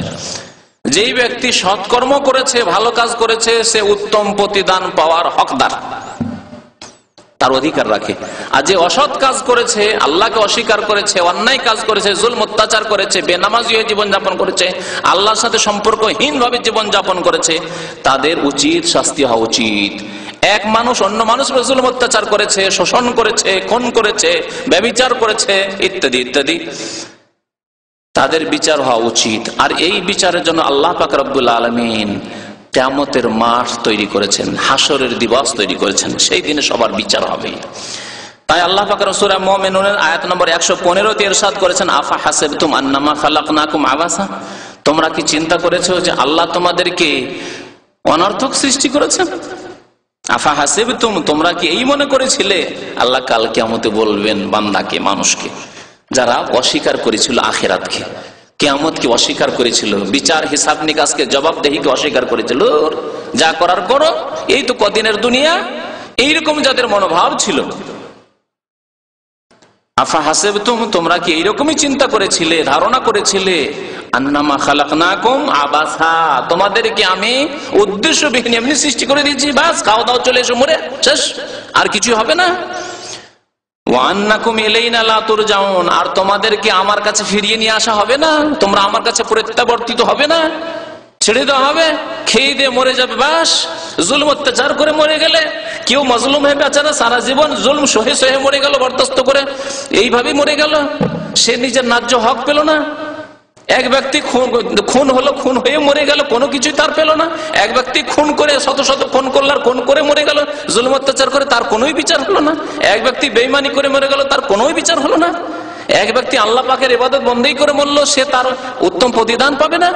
এক ব্যক্তি আল্লাহর সাথে কুফরি করলো, ইবাদত বন্দেগী নামাজ পড়লো, তার কোনোই বিচার হবে না। আফা হাসিবতুম আন্নামা খালাকনাকুম আবাসা, তোমাদেরকে অনর্থক আমি সৃষ্টি করেছি, ওয়া আন্নাকুম ইলাইনা লা তুরজাউন, আর তোমাদেরকে আমার কাছে কি ফেরানো হবে না, অবশ্যই ফিরে আসতে হবে। বলছিলাম যে কিয়ামত হঠাৎ করে আসবে, কিন্তু কিয়ামতের কিছু লক্ষণ রয়েছে। কিয়ামতের লক্ষণ সম্পর্কে বেশ কিছুদিন আগে দীর্ঘ আলোচনা করা হয়েছে। কিয়ামতের বড় লক্ষণ এক এক দিনে এক একটি করে আলোচনা করা হয়েছে, আর এ সম্পর্কে ক্যাসেট পাবেন আমাদের এখানে যদি অতিরিক্ত জানতে চান তাহলে। আর কিয়ামতের কিছু ছোট লক্ষণ রয়েছে, ছোট লক্ষণ রয়েছে, বড় লক্ষণ রয়েছে। বড় লক্ষণগুলির কোনো একটি এখন পর্যন্ত আসেনি, আর যখন আসতে লাগবে খুব তাড়াতাড়ি দ্রুত বেগে আসতে লাগবে। নবী করিম সাল্লাল্লাহু আলাইহি ওয়াসাল্লামের একটি হাদিসে বলা হয়েছে যে ওগুলি কেমন, যেমন তসবির দানা, তো দেখছেন, কারণ আমাদের দেশে আবার এই তসবি করে, সেই জন্য মালার দানা বলি। হ্যাঁ, ওই তসবির দানা না বলে মালার দানা বলেই ভালো, কারণ এইভাবে তসবি করা সুন্নত সম্মত নয়। নবী করিম সাল্লাল্লাহু আলাইহি ওয়াসাল্লাম বলেছেন তসবি করেন হাতে, আর এই হাতের যে আঙ্গুল রয়েছে এই আঙ্গুলগুলি কাল কিয়ামতে সাক্ষী দিবে যে এই বান্দা আব্দুল্লাহ এই তসবিহ করেছে, সুবহানাল্লাহ বলেছে, আলহামদুলিল্লাহ বলেছে, আল্লাহকে বলেছে। সুতরাং এটি হচ্ছে সুন্নত। তো এই যে মালার দানা রয়েছে, এই দানাগুলি যদি সেই সুতা ছিঁড়ে যায়, সুতা ছিঁড়ে গেলে আর ধরে থাকেন যদি, কতক্ষণ লাগবে দানাগুলি পড়তে? সেকেন্ডের মধ্যে সব পড়ে শেষ হয়ে যাবে। ওই রকমই কিয়ামতের বড় লক্ষণগুলি যখন একটি আসবে পর পর দ্রুত বেগে, বাকি লক্ষণগুলি তাড়াতাড়ি চলে আসবে, শেষ হয়ে যাবে তাড়াতাড়ি, আর কিয়ামত কায়েম হয়ে যাবে। আর বেশি সুযোগ পাবেন না নিজের সংশোধনের জন্য, সংস্কারের জন্য, আর জীবনের উন্নতির জন্য, আর তওবার জন্য, ইস্তেগফারের জন্য বেশি সুযোগ পাবে, ইবাদত বন্দেগীর সুযোগ পাবেন না বেশি। আর ছোট ছোট লক্ষণ নবী করিম সাল্লাল্লাহু আলাইহি ওয়াসাল্লামের জামানা থেকে শুরু হয়েছে, বরং নবী করিম সাল্লাল্লাহু আলাইহি ওয়াসাল্লামের ইন্তেকাল একটি লক্ষণ কিয়ামতের, যে নবীর ইন্তেকাল হয়ে গেছে, কিয়ামত আব চলে আসবে, কিয়ামত আসতে আর দেরি নেই। তারপরে 1400 বছর হয়ে গেছে, আরো যে কতদিন যাবে আল্লাহ পাক রব্বুল আলামিন ভালো জানেন। নবী করিম সাল্লাল্লাহু আলাইহি সাল্লামকে যখনই কেউ কিয়ামতের সময় কাল সম্পর্কে জিজ্ঞাসা করেছে, তখন নবী করিম সাল্লাল্লাহু আলাইহি সাল্লাম তার জবাব দেননি, কারণ তার কাছে সে সম্পর্কে ইলম ছিল না। তাই তিনি জবাব দিতেন এমন যে জবাব দিয়ে মানুষের সংশোধন হয়। কিছু লক্ষণ বলে দিতেন, যেমন জিবরাইল আলাইহিস সালাম যখন জিজ্ঞাসা করলেন মানুষের আকার ধরে লোকজনকে জানানোর জন্য যে এই প্রশ্নের উত্তর লোকেরা জানুক, সাহাবারা জানুক, তাই জিবরাইল আলাইহিস সালাম একদিন এসে নবী সাল্লাল্লাহু আলাইহি ওয়াসাল্লামের সামনে বসে গেলেন আর জিজ্ঞাসা করতে লাগলেন। কয়েকটি প্রশ্ন করেছিলেন, ইসলাম সম্পর্কে, ঈমান সম্পর্কে, ইহসান সম্পর্কে, কিয়ামত সম্পর্কে, কিয়ামতের লক্ষণ সম্পর্কে, 5টি প্রশ্ন। কিয়ামত সম্পর্কে যখন জিজ্ঞাসা করা হলো নবী করিম সাল্লাল্লাহু আলাইহি ওয়াসাল্লামকে, তখন বললেন মাল মাসউলু বিআলামা মিনাস সাইল, যাকে জিজ্ঞাসা করা হয়েছে তিনি সাইলের চাইতে, অর্থাৎ জিজ্ঞাসাকারী জিবরাইল চাইতে বেশি জানেন না। অর্থাৎ মুহাম্মদ সাল্লাল্লাহু আলাইহি ওয়াসাল্লাম জিবরাইল চাইতে বেশি ইলম রাখেন না এই সম্পর্কে। যেমন জিবরাইলও জানে না যে কোন সালে কিয়ামত হবে, কত বছর পরে আর কত সালে কোন তারিখে, তেমনি মুহাম্মদ সাল্লাল্লাহু আলাইহি ওয়াসাল্লামও জানেন না। তখন বুখারী মুসলিমের হাদিস, নবী করিম সাল্লাল্লাহু আলাইহি ওয়াসাল্লামকে জিবরাইল আলাইহিস সালাম জিজ্ঞাসা, আখবিরনি আন আমারাতিহা, তার কিছু আলামত, লক্ষণ, নিদর্শন বলে দেন। আমারাত মানে লক্ষণ। তখন নবী করিম সাল্লাল্লাহু আলাইহি ওয়াসাল্লাম দুই একটি লক্ষণ বলেছিলেন, তার মধ্যে একটি বলেছেন আনতালেদাল আমাতু রাব্বাতাহা। প্রথম লক্ষণ বলেছিলেন যে দাসী তার মনিবকে জন্ম দেবে, দাসী তার মনিবকে জন্ম দেবে। দাসী মনিবকে জন্ম দেবে, এর অর্থ কি? আজকাল যুবকরা যেমন মায়ের সাথে আচরণ করে দাসীর মতো, বিয়ে করে নিয়ে এসছে, বউকে সাজিয়ে রেখেছে, বসে থাক, মা রান্না করছে, নিয়ে দিয়ে যাবে এখানে খাবার। বাড়াবাড়ি করে বলছি না, বড় বড় টাউন বাজারে, গ্রামে হয়তো সামান্য একটু কম আছে এই আলামত আসতে, কিন্তু টাউন বাজার এই অবস্থা। বুড়ি মা রান্না করছে, রান্না করে নতুন বউ আর ছেলে আছে ঘরে ঢুকে আছে, ওদের খাবার পৌঁছে আসে, খাবার দিয়ে আসতে হবে। সে নিজেই দিয়ে আসুক আর কাজের মেয়ে দিয়ে আসুক, কিন্তু রান্না করছে বুড়িমা আর তার বউ স্ত্রী বসে আছে যুবকের। তাহলে দাসী না, আনতালেদাল আমাতু রাব্বাতাহা, আপনাকে জন্ম দিয়েছিল পেট থেকে মা, এই জন্যই যে আপনাকে খাবার তৈরি করে দেবে, আপনার বিবিকে খাবার তৈরি করে দেবে। এটি কিয়ামতের লক্ষণ। One তারাল হুফাতাল উরাত Riyasha ইয়াতাতাওয়ালুনা feel বুনিয়ান। আর আরেকটি লক্ষণ বলেছিলেন যে কিছু লোকেরা যাদের ঘরে পয়সা ছিল না, পয়সার অভাবে, অর্থের অভাবে তারা খালি পায়ে চলতো, পায়ে স্যান্ডেল পর্যন্ত ছিল না তাদের কিছুদিন আগে, আর শরীরে কাপড় ছিল না, একটা গেঞ্জি গায়ে দিয়ে থাকতো, না হলে খালি গায়ে দেখবেন একটা লুঙ্গি পরে, ছিঁড়া ফাটা লুঙ্গি পরে খালি গায়ে থাকতো, গেঞ্জির পয়সা ছিল না। মনে পড়ছে এরকম দেখেছি যে গেঞ্জি মানুষ পরতো না, ওই একটা শার্ট রাখতো, জামা রাখতো, ছিঁড়া ফাটা যা থাকতো আর কাঁধে করে নিয়ে যেত। এরকম গ্রামের লোকদেরকে দেখেছি, হাটে বাজারে গেল তখন কাঁধে করে নিয়ে গেছে, বা কোনো জায়গায় দরকার হলে পরে নেবে। বিবাহ শাদীতে ওই খালি গায়ে যাচ্ছে আর ওই কাঁধে করে রেখেছে। তারপরে ধার নিতে দেখেছি, নিজের জামা কাপড় নেই, জামা নেই, একটা লুঙ্গি পরেই দিন কাটায়, এইসব দেখেছি দৃশ্য। বিবাহ শাদীতে যাবে, গ্রামের যারা একটু সচ্ছল তাদের বাড়িতে একটা শার্ট ধার করে নিয়েছে, যে শার্টটা দাও, আমার ছেলে ওই যাবে বিয়েতে যাবে, বরযাত্রী যাবে, তো শার্টটা দাও। ধার নিয়ে গেছে, আর ধার নিয়ে অপরের তো ধার করা জিনিস পরেনি, আবার ফিরিয়ে দিতে হবে, কাঁধে করে নিয়ে গেছে। তারপরে বিয়ে বাড়ি থেকে কিছুক্ষণ পরে নিয়েছে, ফিরিয়ে দিয়ে দিয়েছে। 20 বছর 25 বছর আগে অবস্থা দেখেছি। আজকে বললে ওই যুবক ছেলেরা হাসবে যে কোন কথাবার্তা বলছে, মনে হচ্ছে আদম কালকার কথাবার্তা। হ্যাঁ, এক একজনের কাছে 10 জোড়া 20 জোড়া, তাই না? নবী করিম সাল্লাল্লাহু আলাইহি ওয়াসাল্লাম বলেছেন এত গরিব মানুষদের কাছে আল্লাহ এত বেশি পয়সা দেবেন, হঠাৎ করে এত বেশি পয়সা হবে যে তাদের পকেটে মোবাইল। ঠিক কিনা বলেন? তাদের পকেটে মোবাইল, যাদের একটা জামা ছিল না, একটা গেঞ্জি ছিল না, যাদের স্যান্ডেল জুতা ছিল না, কিছু ছিল না। ওয়ান তারাল হুফাতা আল উরাতা, হফা মানে খালি পায়ে থাকা, স্যান্ডেল জুতাবিহীন মানুষ, আর ওরাত মানে উলঙ্গ মানুষ, কাপড়ের ব্যবস্থা ছিল না। রেয়াশা, আর কি করতো? বকরি ছাগল চড়াতো, রাখাল। আর হঠাৎ করে এত অঢেল পয়সার মালিক হলো, ইয়াতাতাওয়ালুনা ফিল বুনিয়ান, তখন প্রতিযোগিতা শুরু করলো যে ভালো বিল্ডিং তৈরি করতে হবে, বিল্ডিং তৈরি করব। দেখছি গ্রামে এইরকম একটা বিল্ডিং তৈরি হয়েছে, বা এই মহল্লাতে, এই শহরে এইরকম একটা বিল্ডিং তৈরি হচ্ছে, টাওয়ার তৈরি হচ্ছে, আমার টাওয়ার এর চাইতে ভালো হবে, এর চাইতে বড় টাওয়ার আমি তৈরি করব। আজকাল প্রতিযোগিতা চলছে না? যারা ছাগল বকরি চলে তো তাদেরই প্রতিযোগিতা চলছে, যে কিয়ামতের লক্ষণ এটা চলে এসেছে।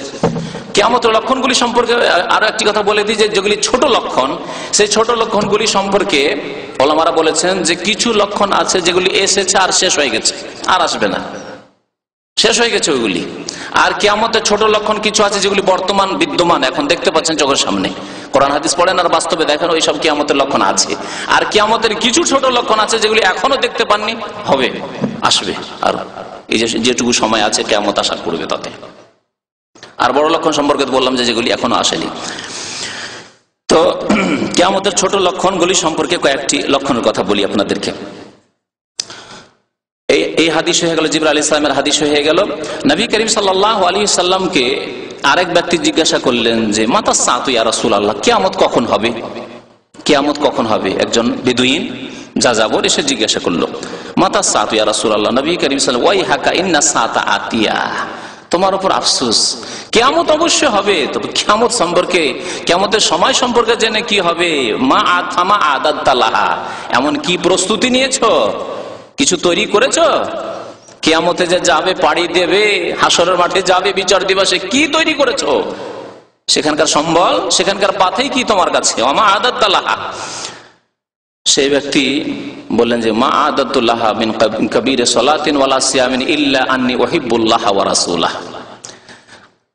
ইয়া রাসূলুল্লাহ, আমার কাছে নামাজের পাহাড় নেই আর রোজারও পাহাড় পর্বত নেই, মানে অনেক নামাজ, অনেক রোজা নফল, উদ্দেশ্য হচ্ছে নফল, ফরজ অবশ্যই আদায় করেছেন, সুন্নাত অবশ্যই আদায় করেছেন, কিন্তু নফল নামাজ, তাহাজ্জুদ পড়তে পারি না ইয়া রাসূলুল্লাহ, ইশরাক চাষ করতে পারি না, নফল নামাজ পড়তে পারি না, নফল রোজা সোমবার বৃহস্পতিবার রোজা রাখতে পারি না, মাসে 3টি রোজা রাখতে পারি না, এত বেশি আমি পারি না, তবে যথাসাধ্য আমি কি করি, ইন্নী উহিব্বুল্লাহ ওয়া রাসূলাহ, আল্লাহ এবং তার রাসূলকে খুব ভালোবাসি আমি।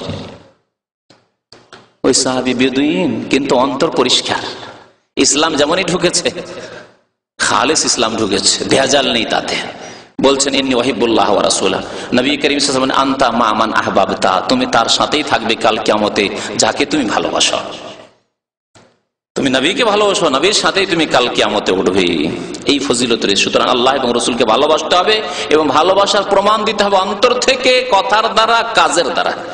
ভালোবাসেন আর নবীর সাথে আপনার কোনো সম্পর্ক নেই, নবী করিম সাল্লাল্লাহু আলাইহি ওয়াসাল্লাম মৃত্যু সজ্জায় আসসালাত করছেন আর আপনার নামাজের সাথে সম্পর্ক নেই, আর বলবেন যে ভালোবাসি, মিথ্যুক। তো নবী করিম সাল্লাল্লাহু আলাইহি ওয়াসাল্লাম বেশ কিছু লক্ষণ বলেছেন, ছোট লক্ষণ। তার মধ্যে একটি লক্ষণ, ইন্না মিন আশরাতিস সাআতি আন ইউরফাল ইলম, হাদিসটা শোনাই। নবী সাল্লাল্লাহু বলছেন যে কিয়ামতের ছোট লক্ষণের একটি লক্ষণ হচ্ছে যে এলেম উঠে যাবে। এলেম উঠে যাবে মানে দ্বীনের এলম উঠে যাবে পৃথিবী থেকে। বড় বড় আলেমরা ইন্তেকাল করবেন, তারপরে ভালো বড় আলেম জন্মাবে না। একজন আলেম, বড় দক্ষ আলেম মারা গেলে তার বিকল্প যে আরেকজন দক্ষ আলেম খুঁজবেন, পাবেন না। কিয়ামতের লক্ষণ, কিয়ামতের লক্ষণ এটি শুরু হয়ে গেছে আর এখনো চলতে আছে, অনেক আগে থেকে শুরু হয়ে গেছে আর এখনো চলতে আছে। বলুন, ইমাম বুখারী রাহমাতুল্লাহ আলাইহি ইন্তেকালের পরে তার বিকল্প কোন ইমাম জন্ম নিয়েছেন? ইমাম আবু হানিফা, শাফি, মালিক, আহমদ রহমতুল্লাহ আলিম আজমাইন, তাদের ইন্তেকালের পরে তাদের বিকল্প, তাদের মতো, তাদের কাছাকাছি আলেম জন্ম নিয়েছেন খুব কম। ধীরে ধীরে কমতে কমতে কমতে কমতে ইমাম ইবনে তাইমিয়া রাহমাতুল্লাহের মতো আলেম জন্ম নিয়েছেন। আর এই যুগে আছে, এই যুগের কথা বলছি, 3 জন বিখ্যাত আলেমের কথা বলছি। আল্লামা শেখ ইমাম আব্দুল আজিজ বিন বাজ রাহমাতুল্লাহ আলাইহির কথা বলছি, আর বলছি ইমাম মুহাদ্দিস নাসিরউদ্দিন আলবানির কথা বলছি, আর ইমাম মুহাম্মদ বিন হুসাইন রাহমাতুল্লাহ আলাইহি আজমাইনের কথা বলছি। 3 জন পৃথিবীর সবচেয়ে বড় আলেম ছিলেন সারা পৃথিবীতে এই যুগে, যাদের ইন্তেকাল গত 5-7 বছরের মধ্যে হয়েছে। 1420-এ প্রায় ইন্তেকাল হয়েছে মোহাম্মদ আব্দুল আজিজ বিন বাজ রাহমাতুল্লাহ আলাইহি, আর তারপরে নাসিরউদ্দিন আলবানি ইন্তেকাল হলো কয়েক বছর আগে, তারপরে শেষে ইন্তেকাল হলো ইবনে উসাইমিন রাহমাতুল্লাহ আলাইহি। এই যে ওলামায়ে কেরামদের ইন্তেকাল হয়ে যাওয়ার পরে বিকল্প আলেম পাবেন এরকম আছে না? নেই। এটি হচ্ছে কিয়ামতের লক্ষণ। আর ওয়ায়াজহার আল জাহল, অজ্ঞতা বিরাজ করবে, অজ্ঞতা বিরাজ করবে। অজ্ঞ মানুষ কিন্তু মনে করে আমি খুব বুঝি আর খুব জানি। জি। ওয়ায়াফশুজ জিনা, আর ব্যভিচার ব্যাপক আকার ধারণ করবে। ব্যভিচার আম হয়ে যাবে, ঘরে ঘরে ব্যভিচার ঢুকে যাবে। বেহায়া, বেপর্দা এত বেশি মহিলারা হয়েছে যে অহরহ ব্যভিচার, অহরহ ব্যভিচার। পশ্চিমা সমাজের মতো মুসলিম সমাজ হতে লেগেছে। একদিকে যদি অমুসলিম সমাজকে ধরেন, তাহলে সেই অমুসলিম সমাজের কথা বিনা বাড়াবাড়িতে যদি বলা যায় তো সত্য যে সেসব দেশে বিবাহ শাদীর হারের তুলনায় জেনা ব্যভিচারের বা লিভ টুগেদার, একসাথে বসবাস করো, যার সাথে মন মিলে গেল তার সাথে বসবাস করো, তাদের সংখ্যা বেশি। একথা কেউ অস্বীকার করতে পারে না। ইউরোপ আমেরিকার সমাজ, আর থাইল্যান্ড, আর আপনার ফিলিপাইনের সমাজ, আর জাপান আর চাইনার সমাজ, আর আপনার কি বলে নেপালের সমাজ, এইসব সমাজের অবস্থা এই সারা পৃথিবীর মোটামুটি আপনাকে ইঙ্গিত করলাম। মুসলিম সমাজও প্রচার মাধ্যমগুলি এমন ভাবে তাদের বিষগুলি ঘরে ঘরে মুসলিম সমাজে ঢুকিয়ে দিচ্ছে ইন্টারনেটের মাধ্যমে আর ওই টিভির মাধ্যমে, ডিশের মাধ্যমে, যে মুসলিমরা ওই চরিত্র নিয়েছে। 40 বছর 50 বছর হয়ে গেছে, যৌবন সব চলে গেল, বিয়ে শাদীর প্রয়োজনই নেই। তাহলে কি কি অবস্থা, কি অবস্থায় তার কাটছে। জি, জেনা এত ব্যাপক আকার ধারণ করেছে, কিয়ামতের লক্ষণ। ওয়ায়ুশরাবুল খামর, আর মদ পান করা হবে খুব বেশি। আজকে পশ্চিমা দেশগুলিতে আর পশ্চিমা দেশের পেছনে পেছনে যারা চলেছে তাদের কথা বলছি, যে তাদের দেশে পানির চাইতে মদের ব্যবহার বেশি হয়, হোটেলে পানির চাইতে বেশি মদ বিক্রি হয়। জি, আর মুসলিম দেশের কথা বলছি, মুসলিম দেশে জি এক শ্রেণীর যারা নেতৃত্ব, বড় নেতৃত্বে পৌঁছে গেছে, তাদের টেবিলে খাবার দাবারের সাথে পানাহারের সাথে মদ থাকতেই হবে। এ কথা বড় যোগ্য ব্যক্তিরা আমাকে বলেছেন, যারা তাদের সাথে উঠা বসা করে তারা বলেছেন। জি, হয়তো পৃথিবীতে 2-1টি দেশ, সৌদি আরবের মতো দেশ, এই দেশে একটু কম আছে, যারাও করছে লুকিয়ে লুকিয়ে খুব, আল খালিজের মধ্যে লুকিয়ে লুকিয়ে চোরের মতো, ওই আপনার ডাস্টবিনের মধ্যে আপনার মদ রেখে ইত্যাদি ইত্যাদি। কিন্তু বাকি দেশগুলিতে খোলা খোলা। জি, যারা মদ পান করে তারাই মাথা উঠিয়ে। জি, আর যারা বলে যে মদ হারাম, তাই সাবধান, হারাম ফতোয়া দেওয়া তোমার অধিকার কি, তুমি সন্ত্রাসী, তুমি সন্ত্রাসী। জি, তো কিয়ামতের লক্ষণ এটি। ওয়াকিল্লুর রিজাল, আর পুরুষদের সংখ্যা কমে যাবে। দেখছেন আজকাল পৃথিবীতে পুরুষদের সংখ্যা কমে যাবে। প্রত্যেক বাড়ির যদি প্রত্যেক গ্রামের হিসাব নিকাশ করেন, দেখবেন মেয়েদের সংখ্যা বেশি। এতগুলি যুবতী আমাদের গ্রামে রয়েছে, বিয়ে শাদী হচ্ছে না, আর ছেলের সংখ্যা কম তুলনায়, মেয়েদের তুলনায় ছেলের সংখ্যা পাওয়া যাচ্ছে না। জি, ওয়ায়াকসুরুন নিসা, মহিলাদের সংখ্যা বেশি হয়ে যাবে। হাত্তা ইয়াকুনা লি50 ইমরাআতান আল কাইয়্যিমুল ওয়াহিদ, এমন এক সময় আসবে, এটি হয়তো আসেনি, এমন এক সময় আসবে যেই দিন কোন এক পরিবারে, কোন এক বংশে 50টি মহিলা বা 50 জন মহিলার দেখাশোনা করতে হবে মাত্র একজন পুরুষকে। 50 জন মহিলা, তাদের কেনাকাটা বাজার করার কেউ নেই, তাদের দেখাশোনা করার অভিভাবক হিসেবে কোনো পুরুষ নেই, সব মহিলার মহিলা, গোটা বংশে মহিলার মহিলা, আর তাদের গোটা বংশে একজন পুরুষ আছে। পুরুষকে দিয়ে যদি কোনো কাজ করে তো ওই একটি পুরুষ আছে মাত্র, ব্যাস। এমন অবস্থা হবে। নবী করিম সাল্লাল্লাহু আলাইহি ওয়াসাল্লাম কিয়ামতের লক্ষণ সম্পর্কে আলো বলেছেন, লা তাকুমুস সাআতু হাত্তা তাকতাতিলা ফিয়াতানি আযীমাতানি তাকুনু বাইনাহুমা মাকতালা আযীমা। অতদিন পর্যন্ত কিয়ামত কায়েম হবে না যতদিন পর্যন্ত 2টি বড় দল আপোষে যুদ্ধে লিপ্ত না হবে। 2টি বড় দল আপোষে যুদ্ধে লিপ্ত না হবে। হয়তো বিশ্বযুদ্ধের দিকে ইশারা করা হয়েছে, তাও হতে পারে। অথবা মুসলিমদের মধ্যে 2টি বড় দল হবে, তারা আপোষে যুদ্ধ করবে, লড়াই করবে, মুসলিমের সাথে লড়াই করবে। এইদিকে বিরাট একটি দল মুসলিমদের, ওইদিকে আর একটি বিরাট দল মুসলিমদের, আর মুসলিমদের আপোষের দ্বন্দ্ব, আপোষের লড়াই, যুদ্ধ, তাও হতে পারে। দাওয়াতুহুম ওয়াহিদ, তাদের দাবি হচ্ছে এক, তাদের দাবি এক। আমরা সত্য প্রতিষ্ঠা করতে চাই, আমরা ন্যায় প্রতিষ্ঠা করতে চাই, আমরা পৃথিবীতে শান্তি চাই। ওরাও বলছে আমরা পৃথিবীতে শান্তি চাই। জি, ওয়া হাত্তা ইউবাসা দাজ্জালুনা কাযাবুনা কারীবুম মিন 30, আর 30-এর কাছাকাছি মিথ্যুক নবী যারা কাযাব, মিথ্যুক আর দাজ্জাল হবে। তাদেরকে নবী করিম সাল্লাল্লাহু আলাইহি ওয়াসাল্লাম দাজ্জাল বলে আখ্যায়িত করে, যারা মিথ্যুক নবী হওয়ার দাবি করবে। তাদের একজন 20 শতাব্দীর কে মির্জা গোলাম আহমদ কাদিয়ানি, তার অনুসারী কাদিয়ানিদের মিশন বাংলাদেশে কাজ করছে খ্রিস্টান মিশনের মতো। জি, আর খ্রিস্টান মিশন তো অনেক জায়গায় সাকসেসফুল হতে পারছে না, কারণ মুসলমান তো ধরে নিচ্ছে তো আমাকে খ্রিস্টান বানাতে চাই রে বাবা। মুসলমানের বাচ্চা আমি তো গরুর গোস্ত খাওয়া লোক, নামাজ টামাজ না পড়লেও কমপক্ষে মুসলমান হয়ে বাঁচতে হবে, এটুকু জানে। কিন্তু কাদিয়ানি তার বলে না যে আমরা তো খ্রিস্টান, আমরা কাফের, কথা বলে না, আমরা হচ্ছে আহমদি। আমরা কি আহমদি? আমরা, তোমরা ওই হানাফি হয়ে আছো, শাফি হয়ে আছো, মালিকি হয়ে আছো, হাম্বলি হয়ে আছো, ওই সব থাকার দরকার কি? আহমদি হও। আর অনেক জাহেল মূর্খ মরছে আহমদি, মানে মোহাম্মদ সাল্লাল্লাহু আলাইহি ওয়াসাল্লামের একটি নাম আহমদ ছিল, হয়তো ওই আহমদি না, কিন্তু এরা মির্জা গোলাম আহমদ কাদিয়ানি যে মিথ্যুক নবী দাজ্জাল, যার সম্পর্কে নবী কারীম সাল্লাল্লাহু আলাইহি ওয়াসাল্লাম ভবিষ্যৎবাণী করেছে, তার উম্মত যে, এই কথা অনেকে জানে না। আর এরা চাষিদেরকে স্বীকার করে না, কাদিয়ানি বানায় না। অশিক্ষিত ক্লিনারদেরকে কাদিয়ানি বানায় না, মূর্খদেরকে কাদিয়ানি বানায় না, কাদিয়ানি বানায় বড় বড় শিক্ষিতদেরকে, মন্ত্রীকে, জি, বড় বড় নেতাকে, এমপিকে, হেডমাস্টারকে, কলেজ ইউনিভার্সিটির প্রফেসর লেকচারারকে। জি, আমি জানি রাজশাহীর একজন হেডমাস্টার, হাই স্কুল উচ্চ মাধ্যমিকের হেডমাস্টার, সে কাদিয়ানি হয়েছে। তার ছেলেদের সাথে আমার সাক্ষাৎ, ছেলেরা কথা বলতে বলতে কেঁদে ফেলল। জি, কারণ একজন শিক্ষিত লোককে যদি তারা কাদিয়ানি বানিয়ে দিতে পারে, তার মাধ্যমে শত শত ছাত্র তার হয়তো কাদিয়ানি হয়ে যাবে। কিন্তু একজন অশিক্ষিত লোককে পয়সা দিয়ে লাভ কি? পয়সা দিয়ে তারা খরিদ করে এই শিক্ষিত লোকদেরকে। তো কিয়ামত পর্যন্ত নবী সাল্লাল্লাহু আলাইহি ওয়াসাল্লামের পরে 30 জনের কাছাকাছি মিথ্যুক নবী হবে। নবী সাল্লাল্লাহু আলাইহি ওয়াসাল্লামের কাছাকাছি জামানায় বা তার জামানাতে 3 জন নবী এরকম মিথ্যুক বেরিয়েছিল। মুসাইলামা কাযযাব, আসওয়াদ আনাসি, আর একজন মহিলা নবী হওয়ার দাবি করেছিল সাজাহা নামক। পরে সে তওবা করে মুসলমান হয়েছিল। যাই হোক, কুল্লুহুম ইয়াজামু আন্নাহু রাসূলুল্লাহ, প্রত্যেকে দাবি করবে যে সে আল্লাহর রাসূল। মির্জা গোলাম আহমদ কাদিয়ানী তাই বলতো যে আমি আল্লাহর রাসূল।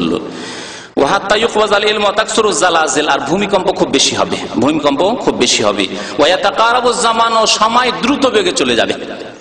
ভূমিকম্প আজকাল দেখছেন, যারা খোঁজ খবর রাখেন, পৃথিবীতে প্রায় ভূমিকম্প লেগে আছে, ভূমিকম্প লেগে আছে। আর সময় খুব তাড়াতাড়ি শেষ হয়ে যাবে, সেটা আমি নিজে উপলব্ধি করছি। জানি না আপনারা মনে করছেন কিনা। এত তাড়াতাড়ি সময় শেষ হয়ে যাচ্ছে, এই মনে হলো যে আজকে ছুটির দিন শুক্রবার হইলো, আবার তাড়াতাড়ি আবার শুক্রবার চলে আসছে। এই মনে করছি এই সপ্তাহে এই কাজগুলি সারবো, কিছুই করতে পারলাম না, তাতে আবার শেষ সপ্তাহ শেষ, কিছু করতে পারলাম না। সময় এত দ্রুত বেগে চলে যাবে যে কি করলাম না করলাম, সারাদিন পার হয়ে গেল, সপ্তাহ পার হয়ে গেল, মাস পার হয়ে গেল, বছর শেষ হয়ে গেল। আরে 1428 শেষ, 2007 সাল শেষ, কি করলাম এই বছরে? নবী করিম সাল্লাল্লাহু আলাইহি ওয়াসাল্লাম ভবিষ্যৎবাণী বলে কিয়ামতের লক্ষণ। ওয়া তাজহারুল ফিতান, ফিতান বিপর্যয় সৃষ্টি হবে, ফিতনা। আপনি বাইরে বাজারে বেরোলে ফিতনায় পড়ে যাবেন, বিভিন্ন রকম ফিতনা, নারীর ফিতনা, ব্লু ফিল্মের ফিতনা, সিডির ফিতনা, আর গান বাজনার ফিতনা, আর কিছু লম্পটদের যুবকদের ফিতনা, কত রকম ফিতনা। আপনার ছেলেকে যদি বাজারে ছেড়ে দেন, রাস্তাঘাটে অন্যান্য ছেলেদের সাথে খেলাধুলার জন্য ছেড়ে দেন, স্পোর্টসের জন্য যেখানে সেখানে যাচ্ছে, যখন তখন যাচ্ছে, যদি ছেড়ে দেন, আপনার ছেলে নিরাপদ ফিরে আসবে না, এমন ফিতনা। ভালোই, আর আপনার ছেলে ফিরে আসবে না। ওয়ায়াকসুরুল হারাজ, আর খুন খুব বেশি হবে, কিয়ামতের লক্ষণ, খুন খুব বেশি হবে। পত্র পত্রিকা খুলেন বাংলাদেশের প্রত্যেক দিন, আর প্রত্যেক দিন কত লোক খুন হচ্ছে। ওয়ায়াকসুরুল হারাজ ওয়াহুল কাতল ওয়া হাত্তা ইয়াকসুরু ফিকুমুল মাল, ধন সম্পদ এত বেশি হবে মানুষের হাতে, যেটা এই প্রায় 10-20 বছর থেকে বেশি উপলব্ধি করছি আমরা। একটা যুগ এমন ছিল যে একটি জামাই, একটি পাঞ্জাবিতে, আমার যখন আমি দাওরা হাদিসে পড়ি তখন মাত্র 2টি পাঞ্জাবি আমার কাছে, আর তার 2 বছর আগ পর্যন্ত মাত্র একটি পাঞ্জাবিতে চলতাম। এমন নয় যে পয়সার অভাব, শুধু আমার ছিল আর অন্যরা 10টা করে পাঞ্জাবি রাখতো না। পয়সাওয়ালা যাদেরকে গৃহস্থ মনে করতাম, ভালো ছেলে যারা সচ্ছল ভালো খায়, তাদেরও দেখতাম 2টো করে পাঞ্জাবি, কারো 5টা পাঞ্জাবি দেখিনি।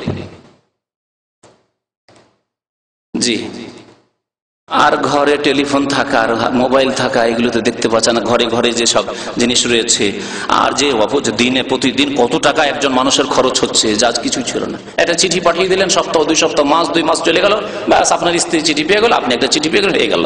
আর আজকাল জিজ্ঞাসা করেন যুবকদেরকে যারা নতুন বিয়ে শাদী করে এসছে, আমার কয়েক ভাই বলেছে, একজনের খবর তো শুনলাম, এখানে এক ভাই আছেন যিনি সংবাদ দিয়েছেন যে তার মাসে 2000 রিয়াল টেলিফোন বিল আসে, শুধু স্ত্রীকে টেলিফোন করাই।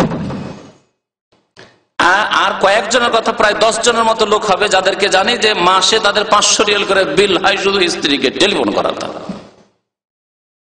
তাহলে কত পয়সা মানুষের হাতে হয়েছে। এটা চিঠি পাঠাবার পয়সা হতো না কিছুদিন আগে, আর এখন কত পয়সা মানুষের কাছে হয়েছে। কিয়ামতের লক্ষণ, এত বেশি ধন সম্পদ হবে। ফায়াফিজ হাত্তা ইয়াহুম্মা রাব্বুল মাল মাইয়াকবালু সাদাকাতা, যারা নেক মানুষ, ভালো মানুষ, যারা যাকাত দেয়, তারা যাকাত দেওয়ার জন্য খুঁজবে যে কাকে যাকাত দেবো, কাকে যাকাত দেবো, খুঁজেই পাবে না। মার্কেটে যাবে যে কোনো গরিব মানুষ দিই, গরিব মানুষই পাবে না। আচ্ছা, এটা হয়ে গেছে না হবে?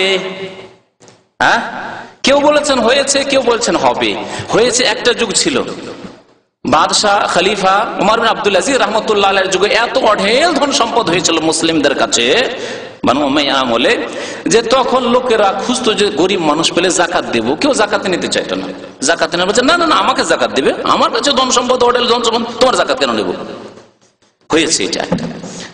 আর আগেই বলেছি যে কোন একটি লক্ষণ একবার চলে আসার মানে এই না যে আর আসবে না। আর এখনো ধন সম্পদের প্রাচুর্যতা এত বেশি মানুষের হাতে যে এমন একটা যুগ হয়তো আসবে। কুয়েতের কথা কিছুদিন আগে, গালফার আগে শুনেছিলাম, যেসব ভাইরা কিছু আলেম ওলামারা যারা কুয়েত যেতেন তারা বলতেন যে কুয়েতে গিয়ে গরিব মানুষ খুঁজে পাওয়া মুশকিল জাকাত দেওয়ার জন্য, ওদেরকে বিদেশে জাকাত পাঠাইতেই হবে, বিদেশে সাদকা করতেই হবে, জাকাত নেওয়ার মতো লোক নেই।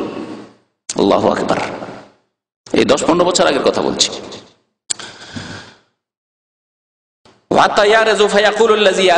জাকাত দেওয়ার জন্য দিতে যেতে হবে, জাকাতটা নেওয়া না আমার, একটু দেখে মনে হচ্ছে যে উস্কো খুস্কো অভাবী মনে হচ্ছে, কাপড় পুরানো, জাকাতটা আমার নেওয়া না। বলছে না না আজকে দরকার, লা আরাবালি বেহি। আরেকটি হাদিস রয়েছে যে কালকে যদি দিতে তাহলে দরকার হতো। গত বছর আমার প্রয়োজন ছিল, আলহামদুলিল্লাহ এবার খুব সুখে আছি, এই মাসে খুব সুখে আছি, আর দরকার নেই, জাকাত নেবো না তোমার। তো এইভাবে বহু লক্ষণ, বহু আলামতের কথা, নিদর্শনের কথা নবী করিম সাল্লাল্লাহু আলাইহি ওয়াসাল্লাম বলেছেন। কিয়ামত হবে এবং কিয়ামতের এগুলি লক্ষণ রয়েছে। আল্লাহ পাক রব্বুল আলামিন যেন আমাদেরকে কিয়ামতের দিবসের জন্য প্রস্তুতি নেওয়ার তৌফিক দান করেন। আল্লাহ যেন আমাদেরকে 5 ওয়াক্ত নামাজ কায়েম করার তৌফিক দান করেন। আল্লাহ আমাদের অতীতের ভুল ত্রুটি গুনাহ খাতা যেন মাফ করে দেন, আমাদেরকে নেক আমলের তৌফিক দান করেন, শিরক বিদআত থেকে, অন্যায়ের কাজ থেকে, জুলম অত্যাচার থেকে আমাদেরকে বেঁচে থাকার জন্য তৌফিক দান করেন। আমিন। ওয়া সাল্লাল্লাহু আলা নবিয়িনা মুহাম্মদ ওয়া আলা আলিহি ওয়া সাহবিহি আজমাইন। এক ভাই লিখেছেন, আমার একজন নিকট আত্মীয় অসুস্থ আছে বাংলাদেশে, তার জন্য দোয়ার দরখাস্ত। জি, আল্লাহ পাক রব্বুল আলামিন যেন আমাদের সবাইকে সুস্থতা দান করেন। বিশেষ করে আমাদের এই ভাই যে দরখাস্ত করেন, যে ভাইয়ের জন্য, তার জন্য দোয়া করেন বা তার আত্মীয়ের জন্য দোয়া করেন, আল্লাহ যেন তাকে সুস্থতা দান করেন, তাকে যেন শেফা আরোগ্যতা দান করেন, তার অসুস্থতা যেন দূর করে দেন। আল্লাহ পাক রব্বুল আলামিন সবাইকে যেন আমাদের দুনিয়াতে আখিরাতে সুখী করেন, নেক আমলে যেন তৌফিক দান করেন।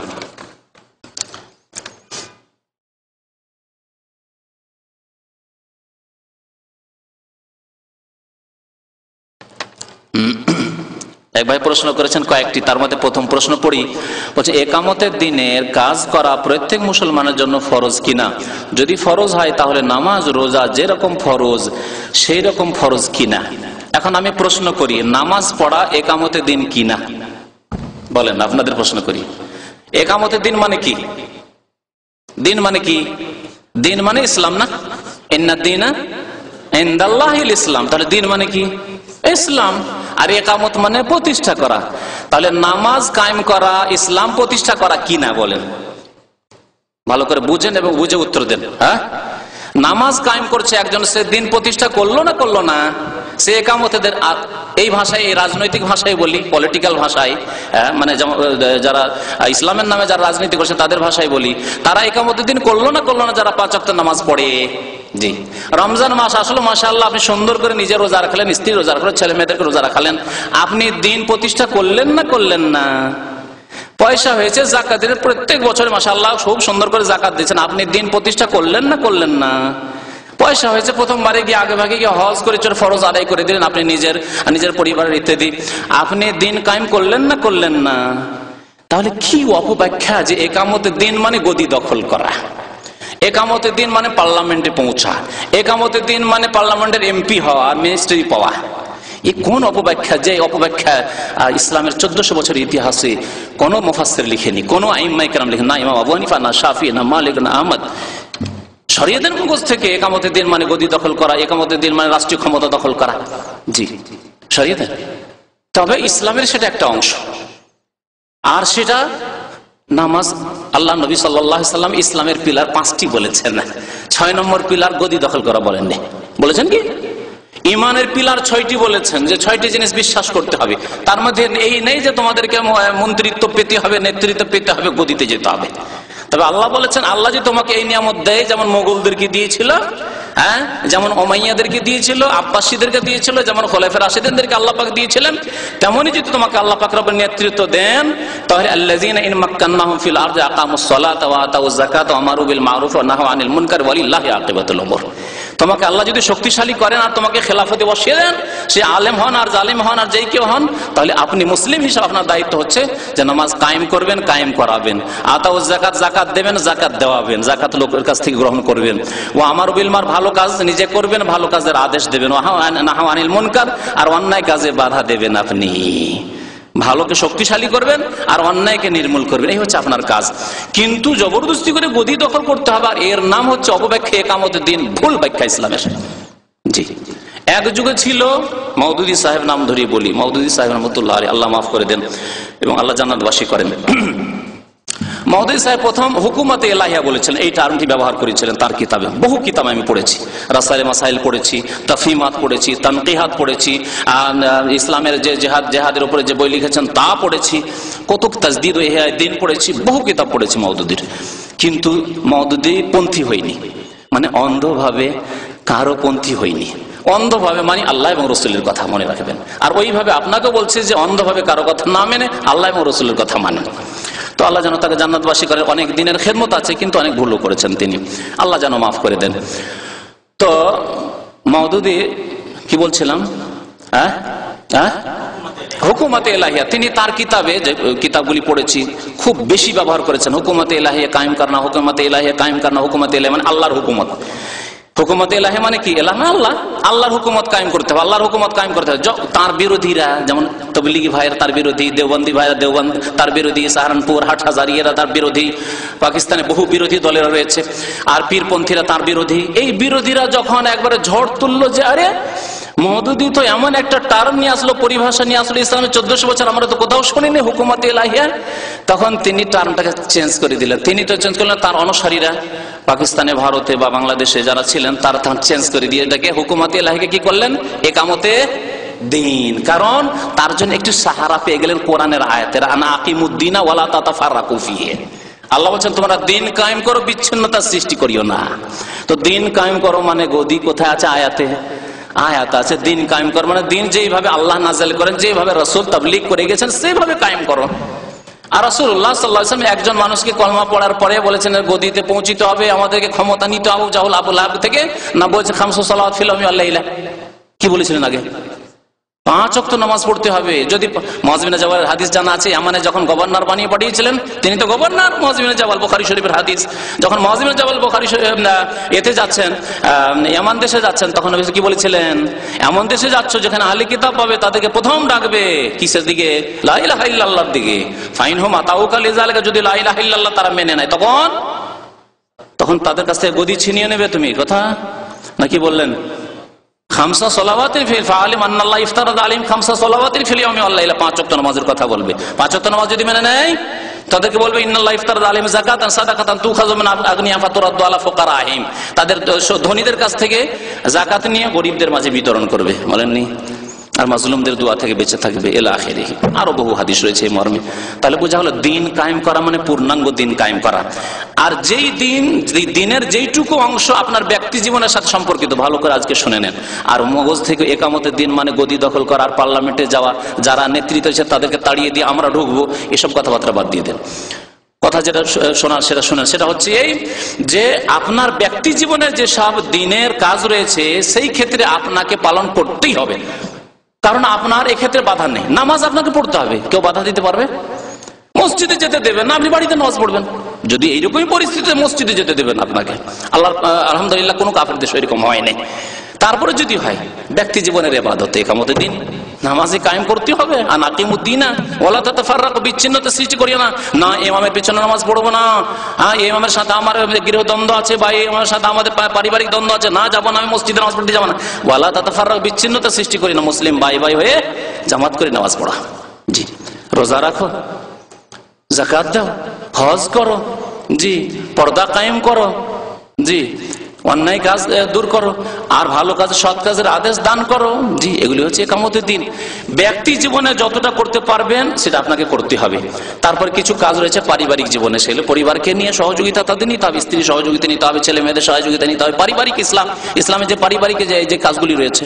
তারপরে কিছু সামাজিক কাজ রয়েছে যেগুলি সমাজ নিয়ে করে, সরকারের দরকারই নেই। আপনার নিজের গ্রামে ইসলামের কিছু কাজ করে, খেদমতের কাজ করে, সরকারের প্রয়োজন নেই। মসজিদ তৈরি করবেন, গ্রামে একটি মাদ্রাসা তৈরি করবেন, প্রাইভেট মাদ্রাসা, সরকার 1 পয়সাও নেব না।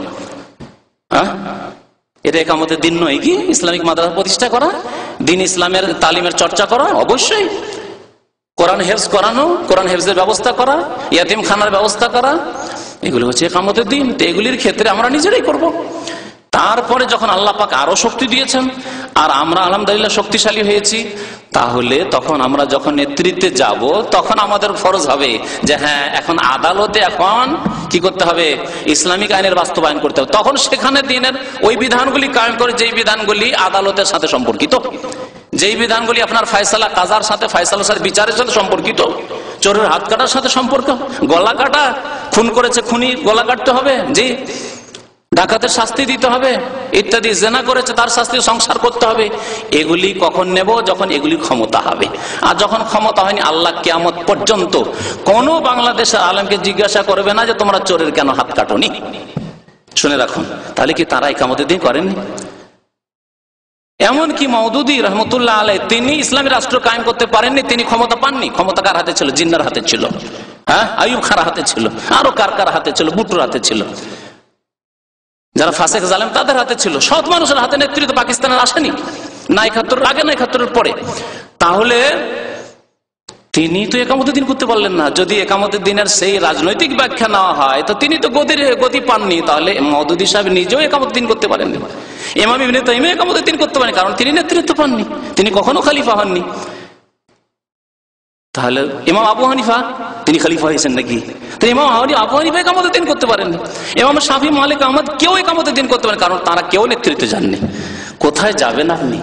সবার উপরে আপনি এই অপবাদ লাগিয়ে দিলেন যে হে আলেম ওলামারা, আইম্মায়ে কেরামরা, আপনার সবাই অসহায়, দুর্বল, আপনাদের কোনো কাজ করার ক্ষমতা হয়নি। ইমাম বুখারী একামতের দিন করতে পারেনি, মানে গদি দখল করতে পারেনি। ইমাম মুসলিম, আবু দাউদ, তিরমিজি, নাসাই, ইবনে মাজাহ, কোনো ইমাম কি করতে পারেননি? গদি দখল করতে পারেননি। জি, তাহলে তারা একামতের দিন করেননি? বলবেন যে তারা একামতের দিন করেননি না, এইরকম কথা বলবেন না।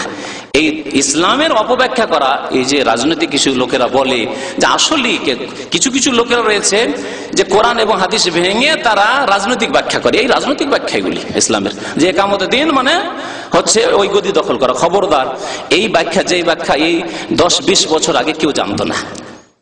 বেশি, আর একটু বেশি বলি, 50 বছর আগে এই ব্যাখ্যা কেউ জানতো না যে কিয়ামতের দিন মানে পার্লামেন্ট দখল করতে হবে, এই কথা কেউ জানতো না। তবে আল্লাহ পাক যদি শক্তি দেন, যেমন শক্তি দিয়েছেন ওমর রাদিয়াল্লাহু তাআলা আনহুকে, আবু বকরকে, উসমানকে, আলীকে, যেমন আল্লাহ পাক রব্বুল আলামিন শক্তি দিয়েছেন মুআবিয়া রাদিয়াল্লাহু তাআলা আনহুকে, যেমন শক্তি দিয়েছেন ওমর বিন আব্দুল আজিজকে, ওই রকমই হারুন রশিদকে, ইত্যাদি ইত্যাদি, কিয়ামত পর্যন্ত যত ভালো মানুষ এসেছেন আসবেন, ওই রকম আপনাকেও যদি শক্তি দেয়, তখন ইসলামিক আইনের বাস্তবায়ন করা আপনার জন্য ফরজ, যাকে আল্লাহ শক্তি দিয়েছেন। জি, আর আমরা আমাদের কাজ হচ্ছে তাদের সহযোগিতা করবো। তাআওয়ানু আলাল বিররি ওয়াত তাকওয়া, আমরা সহযোগিতা করব, বাতিলের সহযোগিতা করব না, ফাসিকের সহযোগিতা করব না, সহযোগিতা করব যারা ইসলামিক আইনের বাস্তবায়ন করবে তাদের সহযোগিতা করব। জি, বাকি প্রশ্ন উত্তর ইনশাআল্লাহ তাআলা আগামীতে দেওয়া হবে, কারণ সময় আজকে বেশি হয়ে গেছে। আর কোনো ভাই মনে কষ্ট নেবেন না, আমি কষ্ট দেওয়ার জন্য বলিনি, বুঝানোর জন্য বলেছি। আর বুঝানোর জন্য বলতে গিয়ে মাঝে মাঝে কথা একটু গরম হতে পারে, কিন্তু আমি আশা করি যে আল্লাহ পাক রব্বুল আলামিন যারা ভুল করেছেন তাদেরকেও মাফ করবেন। তারা শিরক কুফরি করে মারা যাননি, আল্লাহ তাদেরকেও মাফ করবেন। আমি চাই সেসব উলামায়ে কেরামদেরকে মাফ করি, তাদের অনেক খেদমত রয়েছে, কিন্তু ভুল ত্রুটি হয়েছে হয়তো, এখনো যারা বেঁচে আছে তাদেরও ভুল ত্রুটি হয়েছে, হয়তো ইচ্ছা করে ভুল করেনি, তাদের অন্তরে সততা আছে, কিন্তু ভুল বুঝেছে ইসলাম সম্পর্কে, সঠিক জিনিসই বুঝেনি।